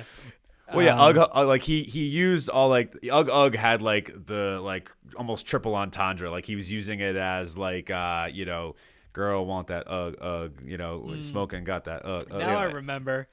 Yes. Oh, that's funny. It's just like a smooth tune. Okay, all right. Hey, the subjectivity of music. That's funny. There you go. Nah, that's dope. I love that you love it though, because that song is like one of those songs where I could see why somebody would really enjoy listening to that. Yeah, it's just a fun. It doesn't take itself too seriously. It's just fun. Like it's not. I don't. It's clever. It's fun. I don't know. It just hit me for whatever reason. Nah, I respect that. That's dope. My next song is. It's a different direction, but totally fine. No Names, Sundial, that album. Yeah. I really fuck with the song Namesake. I know that album is super polarizing. I've come to see because of controversies around that. But not to cut you off, is it was it the Jay Electronica feature that people were like upset about? I think about? mostly. I think it's just like having Jay Elec featured on an album for someone who's so outspoken about things like that is just like, it just felt like for people that was like very contradictory or like contradictory. That's a good word for it. Okay, which I agree to an extent, but I also think that the album, interestingly, was like a very strong. I think what she did really well on this album is that she kind of like put the mirror back onto herself on occasion, and she's like, I'm not perfect either in a lot of ways. Specifically, the song Namesake strikes me because it's so unapologetic about her own views. She's coming at like fake individuals who don't really practice what they preach. She comes at people like Jay-Z for being, a part of the NFL organization. And then like ultimately she even points the finger at herself. She's like, there's a refrain on the song where she's like, oh, go Rihanna, go like Beyonce, go, and like how they're sort of a part of a system that sort of distracts from things that theoretically you should be paying attention to, right? But then she says like, well, I performed at Coachella, and like they're not exactly like, this is me taking in a shit ton of money from like a wealthy organization to perform for what you would assume to be a bunch of wealthy white kids in California, you know what I mean? So it's like, she's like, it's easy to be lost in the sauce. And that's kind of what I take from the album is like, yeah, I have like my own sort of beliefs. And to an extent, I believe in a lot of what she says too. But it's easy to get lost in the sauce. You know, at the end of the day, we're a part of a system, and it's hard not to partake in a system that you happen to be a part of. Fair enough. I liked the No Name album. Historically, I've liked her a lot. Just again, same thing. Didn't really like have a song particularly that like super connected with me, but I thought it was a very good listen. Yeah. So I totally respect the choice. I think it's a good one.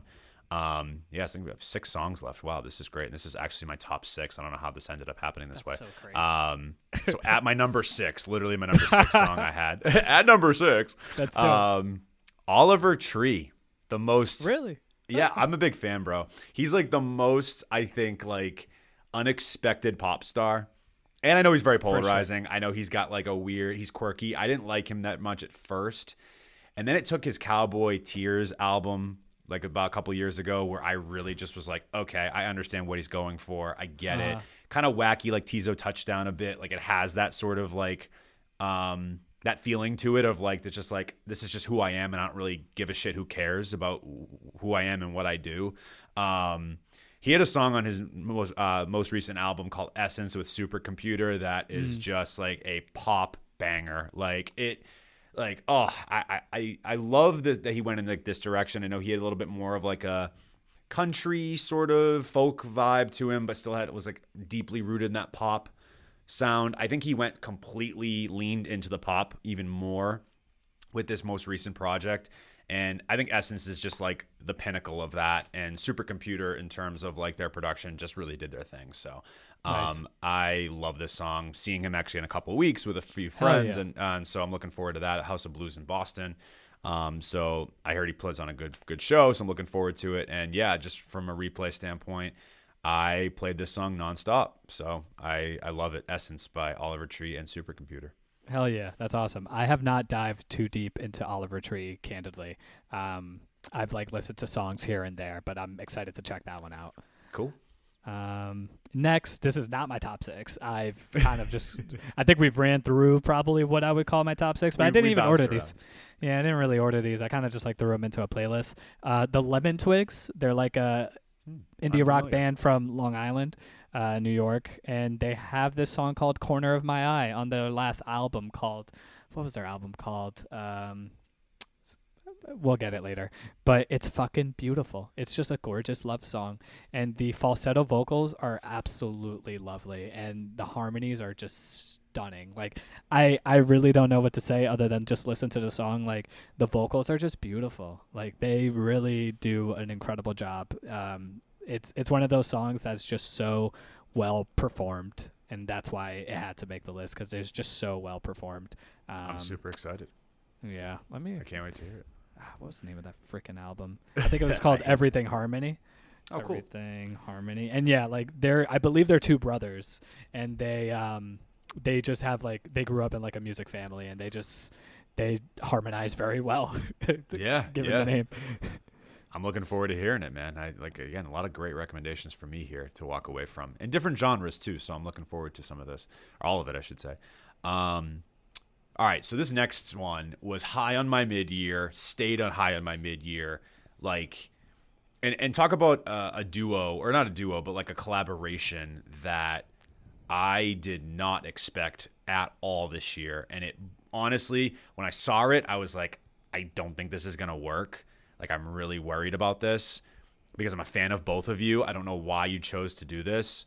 And then it actually like exceeded my expectations in like the way opposite direction. I'm talking about Oil by Gorillaz and Stevie Nicks.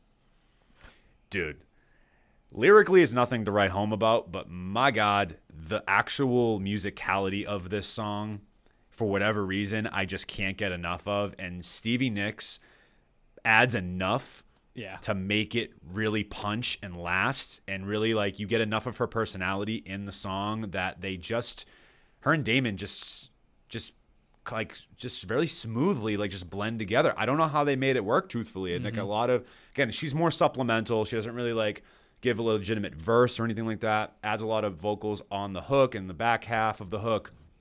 But like, I was just enamored with the musicality of this song. It's really grand. It's really cinematic. It just kind of goes into like what I like about music. I love those grand cinematic moments. And I felt like this had it. but it was also smooth enough of a listen that just kind of kept me sort of engaged on both fronts. So I feel like this is a song that I could play if I wanted to kind of get a little bit more jived up, but it's also a song I could play when I'm a little bit more relaxed and just kind of like trying to vibe. So it plays in a lot of different settings, and again, it just was like a song that I was super unexpected for me I'm a big fan of the Gorillaz, and when I looked at the track list, of course I loved Cracker Island with Thundercat. Who wouldn't, of course? But I was really worried about this song, and more worried about that than the Bad Bunny one, truthfully. And this one came off better than I actually had anticipated. So huge fan. Yeah, I think it's one of my favorite songs on that album as well, on the Cracker Island album. I would say the Bad Bunny one's actually my favorite one. I feel like he just flows over the instrumental really well, but also I'm like a Bad Bunny fanboy, so it's it's always going to be. So sure. whatever. And I grew up on Fleetwood Mac, so it made sense as to why. But again, like I said, like when I looked at it, I was like, I don't think this is going to work. I'm really worried about this song, and I was pleasantly surprised. Yeah, for sure. I think she definitely did her thing on that one. I definitely like that. It was one of my favorite songs on that album. Sure. Next, I have, speaking of cinematic, I would say this is one of the more cinematic albums of the year. But I have the track A&W by Lana Del Rey on her Did You Know That There's a Tunnel Under Ocean Boulevard album. I think that album's incredibly cinematic, very beautiful, very like almost like drawn out for the point of a strong impact at the end of most songs. This particular strong song strikes me very powerfully. She's writing about like her progression into someone who essentially uses sex as like more of a thrill, not necessarily for love. I love the growth of the song. It goes from like the slower Americana style to something a little bit more electronic with these like driving drums. It gets like from dark to upbeat, which like for me is like that transition into like a fast life, which I think is really clever and really interesting the way she did that. And the chorus is simple, but I find it powerful. Love taking a back seat in her relationships. I think it's like one of the best songs on, I would say one of the best albums of the year. I think a lot of people have it in their top 5. I didn't go as high, but I think it is an incredible track. Great track, great album. Again, not like my favorite of favorites, but like I certainly have always been a fan of Lana Del Rey, and I'm always interested to see when she puts out an album. And I think this one definitely didn't disappoint. I would not, fight anybody that had this in their top any sort of list, because I think it was quality enough to surely land on plenty. So big fan of Lana Del Rey. I'm going to transition to an artist, or say a group that just came onto the scene, I feel like pretty recent, or not to the scene, but like to the, sort of mainstream, if you will, recently. Maybe they're not even as mainstream as I want them to be. Maybe I'm just like, or maybe they're just this reincarnation of what I, being sad that Brockhampton's gone now. Group Therapy, bro. I mean, can we talk about Group Therapy for a minute? Yeah. Their album's incredible. Why the name of it is now escaping me. I was mature for my age, but I was still a child. Probably if you were going to hold my feet to the fire in terms of like album of the year, this is probably top 3 for me. Yeah, nice. The next album, or the next artist I'll be talking about, is probably my favorite album, but again, it could go either way, truthfully, with these two. And there were so many songs I could have picked off here. I really loved the opening track, American Psycho, or technically the opening song. I really, really liked That's My Check. Hot's a great song. I love Peak. Trunkpoppers.com is absolutely just to die for. But my favorite song on this shit is Lightspeed. I could not get enough of that song when I listened to it. That drop is just ridiculous, man. Talk about just a moment, right? The slow build up. I put in the work, that heavy, heavy, heavy bass line.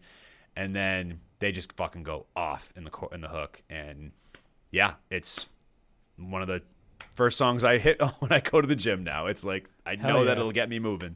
So Lightspeed, Group Therapy, I can't say enough about them. They're one of my favorite artists I came onto this year. Dude, so fucking talented. I mean, I came out to them this year as well. I don't know. I haven't listened to any music prior to this album. They're so fucking talented. They definitely fill that Brockhampton void, but in a very different way. Like, they're definitely their own thing. Right. I didn't mean to make that like, Agreed. comparison. I'm not saying they're the same. Trust. So please don't. Yeah. Anybody that's listening, don't jump. They're like, what the hell? They're not like Brockhampton. Right, I'm just right. saying like they kind of fill that void for me. They That's do. all.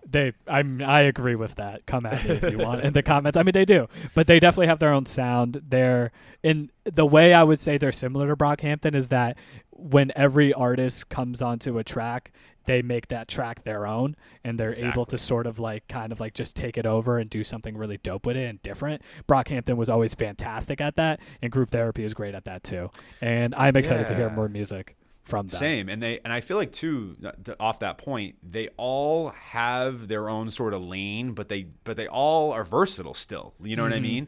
Like they all still have like they I think the girl, the singer, the girl, but she also raps a bit on this song. I think her name's Jada Grace. Like she kind of does like more of a somber, like, almost hip hop sort of delivery here, but then she can kind of sing, not kind of, she definitely can sing on other songs. So it's just kind of like cool. She almost reminds me of like Kevin Abstract in that sense, where like he could have different sort of versatile, moments on the albums, but like still bring like that different sort of diverse piece of a song that kind of like you said, like makes it their own. So yeah, I'm enamored with them. I can't wait to hear more. And this one is certainly getting a ton of replay value for me. Nice. I need to go back to it more often. I haven't gone back to it as much as of late. I was listening to a lot. I think it was like late summer. Yes. My next track is some pop punk, Jeff Rosenstock. Okay. Off of his last album, Hell Mode, which I really, really fuck with because I fuck with pop punk and I fuck with Jeff Rosenstock. And the track is called Future is Dumb. It's like the instrumental is what you would expect from pop punk. But he's kind of just like, he's like very introspective as a dude. He's kind of like losing faith in there being a tomorrow, given all the crap that goes on in the world. And I find the third verse especially powerful. He's talking about like, it's weird that we've become numb to like a bunch of shit that we should be afraid of, and like asking the listener like, oh, do you still think about tomorrow? Like, are you not just burnt out about it? Cause like, damn, we got like more of this shit. So it's kind of like, has like a little bit of a tongue in cheek sort of like doom essence to it, but in the same way, like it almost like songs like that almost feel uplifting, especially against like a pop punk instrumental, because he's like at the refrain or towards the closer of the song, he's kind of screaming over and over that like the world just doesn't owe you anything. And to me, like, a lot of people could take that as like very like down in the dumps, but in a way I find it kind of uplifting to sort of acknowledge things like that, to acknowledge the fact that like, yeah, I mean like shit's fucked up and like, there's not much you could do about it. And like, obviously the world is just going to throw shit at you, but like, It's kind of good to know that that's the case, because it can make you sort of go through life with sort of like a clearer head, a clearer understanding. So I fuck with Jeff Rosenstock. I think the album Hell Mode, that made my top 10 as well. I think it's like 9 or 8 or something like that. Highly suggest. Cool. Definitely another one I can't wait to check out. I can't believe I only have 3 songs left. This is great. This has been such a great conversation, by the way. I really thoroughly enjoyed this a lot. All right. So I might be a basic white girl right here, but I'm just going to go for it. Dominic Fike, man. I have been a huge fan of Dominic Fike for a long, long time. Really? Yes, very much so. He's been out for that long. Yeah, 3 Nights. I believe that song came out in, I want to say 2015. So he's been like kind of active for almost a decade now. Oh wow! Let me just quickly got hip to him because of Euphoria. No kidding. Right, that's right. That's why everybody knows him now, because of Euphoria. Maybe I'm wrong maybe it's only 2018 if I'm not mistaken. So maybe he's actually only been around for 5 years. So maybe it's felt longer than it really has been. But either way, his new album Sunburn, probably my favorite album if you're going to hold my feet to the fire, no pun intended. But because I think there's just so many great songs on it.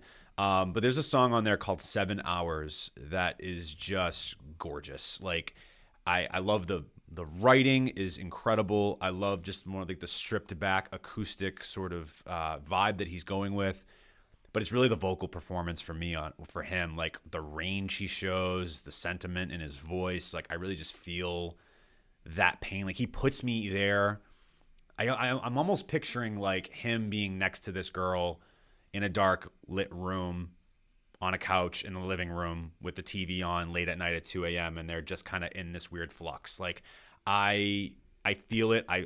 He puts me there, and I just again, I think his vocal performance on this is great. There's some more upbeat songs that are a little bit more fun and just great tunes on this album that I maybe could have chosen, but like from a sentimental standpoint, like I just adore this song, and he's really one of my favorite artists right now. Has been for a number of years. I wouldn't say he's like my favorite, but he's certainly in the conversation. And yeah, what really pulled it away from me was that Peach feature on that Kevin Abstract song from years ago. And then I feel like his album a few years ago was like really, really incredible. And this one, I think, definitely had a different sort of vibe to it and a different sort of take than what could possibly go wrong. But it still lived up to a lot of expectations I have for Dominic Fike at this point in his career. So yeah, 7 Hours by Dominic Fike, one of my top 3 songs of the year. Nice. I need to revisit the album because I listened to it in passing. Didn't really dive as deep into it. A lot of people do talk about Dominic Fike, though. I'm excited to go back to it. Awesome. Yeah, love those sentimental tracks. I'm at my bottom 2, my final 2, not my bottom 2 necessarily. I don't know where these rank. This next song, honestly, was just an excuse to have Beyonce and Kendrick on the list. America Has a Problem. Beyonce featuring Kendrick, the remix. So a little bit of cheating. The album Renaissance came out in 2022, but the Kendrick remix version came out this year. Also, it's fine. Shout out the Renaissance film. I did a TikTok on this recently, but I suggest going and seeing it, or if it gets on streaming, watching it, because it was really dope, and Beyonce's performance was really good, and Kendrick does make a feature in it as well. The Kendrick versus Fire, like all Kendrick verses. Kendrick's my favorite rapper, so I just needed him here. I love even AI got to practice cloning Kendrick as a Fire bar, because that kind of came out in the time where people were kind of talking about that whole AI thing and like, oh, is it gonna, make music obsolete? Is Drake and The Weeknd, are they over? And I'm like, probably not, because of the artists. I think personally it's just going to push artists to put out more unique music that can't just like be copied. I agree. And then obviously Beyonce is out here carrying with her vocals. Beyonce is doing Beyonce things. But yeah, I just wanted to have that Kendrick verse included on this list because I think it's a fantastic one. Respectable choice. 2 of the biggest artists in the world, truthfully, and 2 of the most influential. So I can't knock that whatsoever. Great song as well. Definitely like that song. All right, yeah, my last 2, or my second to last one. An artist that I've liked for a while, but now I love him. Now his album just went over the top for me. Genesis Owusu. Nice. Freak Boy. Dude, this hook, I can't get enough of it. It's ridiculous, like how much I play this song just to wait for that build to the hook. I know you wanna, and I'm like, yeah, I wanna, give me that hook. And I just love how he's like, talking about, I love the hook, like in terms of lyrically, like I want to tell him just like you, faking everything that you do. Like it's almost like, a conversation of like, don't really listen to whatever anyone else tells you or like what they say. Like some people aren't as true to themselves or true to what they're actually talking about as they might appear. And it sort of almost felt like a underlying sort of discussion about like social media and all that sort of stuff. And then sort of like talking to these people that are always, we all have people like this in our lives that are super cynical about, they just hate the world and they have that victim mentality and stuff like that. And I just feel like he's trying to tell people to either not have that attitude or have that mindset, or if you're around people that constantly have that mindset, stay away. Because you don't want to be around people that hate everything that they do. You want to be around people that are going to fill your cup and that fill their own cup, truthfully. So yeah, there's a lot of songs on this album that I could have picked.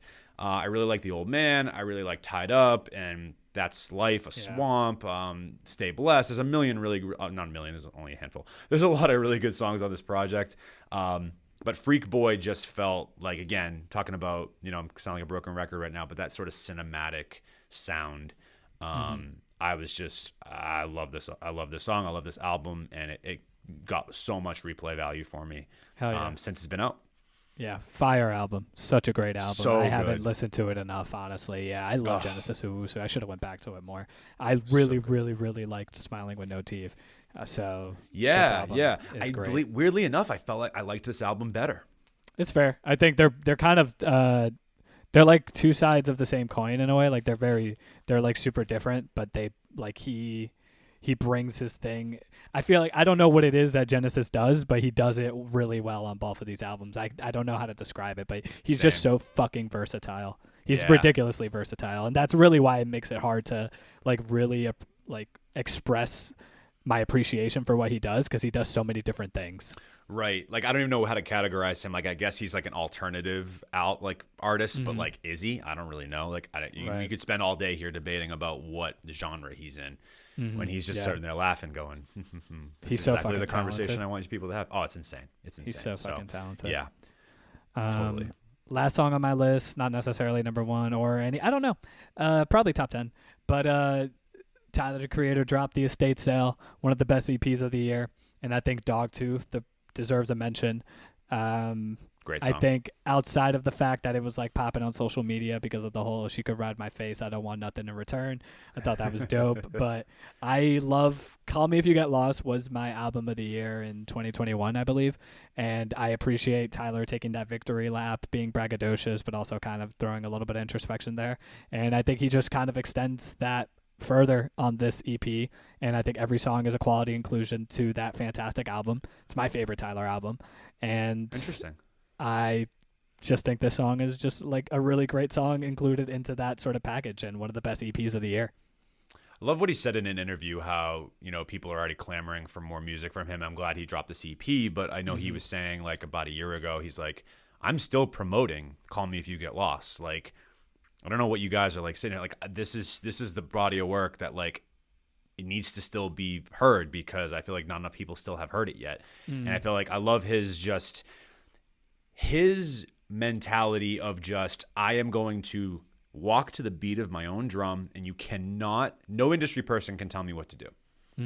And I just respect that so much from Tyler, and how he's never made the same album twice. You can't say that about a lot of artists. He's never made the same album twice. Personally, I'm a Flower Boy guy, but like, I respect that. Honestly, yeah, seriously though, I can respect the Call Me If You Get Lost. I can respect anybody liking any of his albums as his top, maybe minus like Cherry Bomb. Like, I don't know if there's a great, I don't know if there's a great argument for Cherry Bomb, but any other album, yeah, cool with me.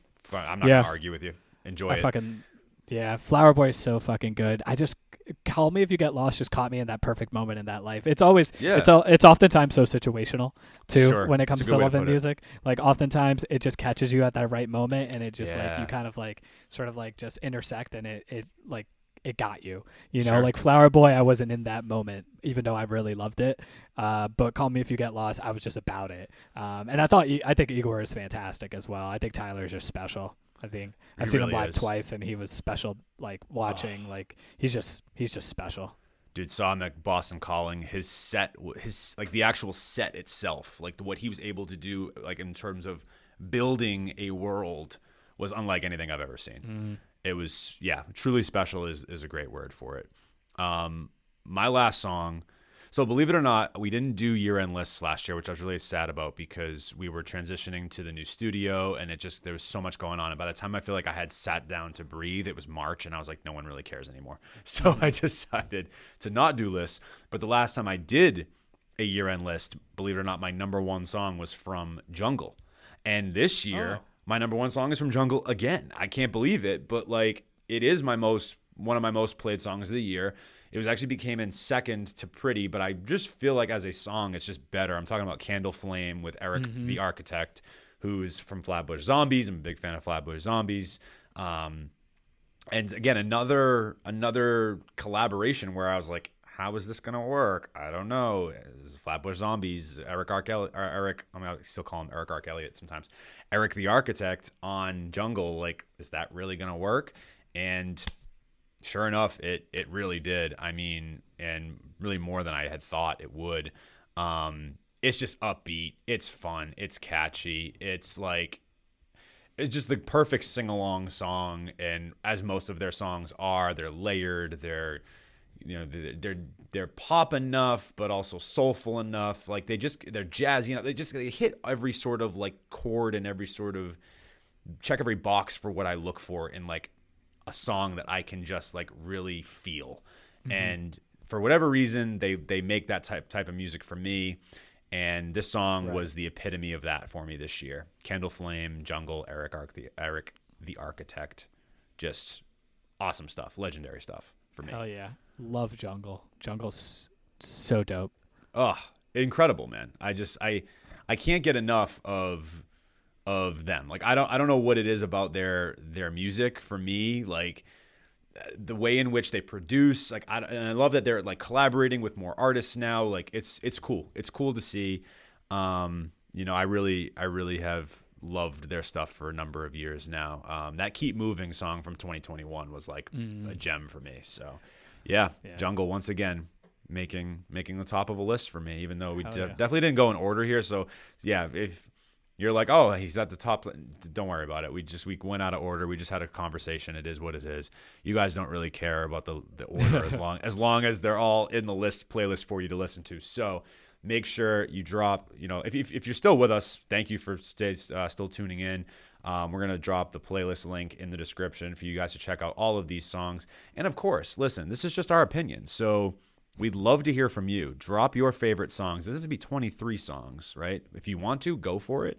But drop us a comment. What are some of your favorite songs this year? We'd love to, you know, check out what you guys are listening to, because of course, this is totally a subjective conversation. So we want to hear from you guys. And Frankie, I can't thank you enough for being here, man. This is like so much better than me talking by myself to the wall. So I really appreciate having you here, and I'm walking away with some new music myself. So this is fantastic. And I just appreciate your enthusiasm. I appreciate what you do as a creative, and I just can't wait to continue to see what you do, and hopefully we get to meet someday in person, because this was a lot of fun.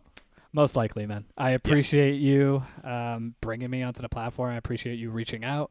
I love talking about music, and having the opportunity to do that for like 2 hours and just gush about like my 20 favorite songs of the year. It's just like a fucking great time. So I'm really happy to be here. Love talking to music with people who are just equally passionate about it. So, I mean, you know, I'd do it all again. Well, yeah, maybe we'll have to make it a yearly thing then. Careful what you wish for, because I might be hitting you up for a mid-year or, end of the year next year. So it won't hurt. I don't think it would either.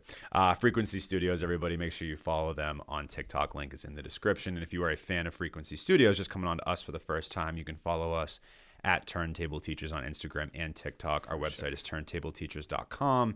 And, of course, make sure you subscribe to the channel. If you're watching on YouTube, or if you are listening on audio, make sure you subscribe there as well.